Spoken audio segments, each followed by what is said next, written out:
একটা কথা শুনে যান, যাকে আপনি বেশি মূল্যায়ন করবেন সে কিন্তু আপনাকে দাম দিবে না, সস্তা ভাববে, মনে করবে যে এ তো আমাকে অনেক মূল্যায়ন করে, শ্রদ্ধা করে। হ্যাঁ, তবে সবার ক্ষেত্রে না। প্রতিটা মানুষ কিন্তু একরকম নয়। যেরকম হাতের ৫ আঙুল একরকম নয় সেরকম। যাই হোক, যে কথাটা বলতে চাচ্ছি, মানুষকে মূল্যায়ন করবেন, বড়দেরকে সম্মান করবেন, ছোটদেরকে স্নেহ করবেন।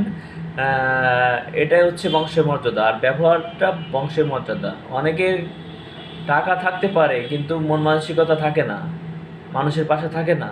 মানুষের পাশে যারা বিত্তবান আছেন তারা কিন্তু আহ, মানুষকে ভালোবাসবেন, তাদের পাশে থাকবেন। কিন্তু আপনি কি এখন টাকা আছে কিন্তু আপনি যখন মৃত্যুবরণ করবেন তখন কিন্তু আপনার পাশে কেউ থাকবে না। মৃত্যুবরণ যখন করবেন তখন কিন্তু 3.5 হাত মাটির নিচে থাকতে হবে আপনাকে।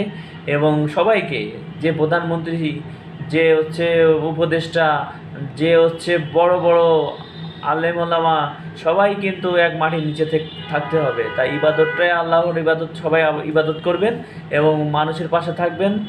মসজিদ, মাদ্রাসা, এতিমখানায় যে যার সামর্থ্য মতো দান করবেন।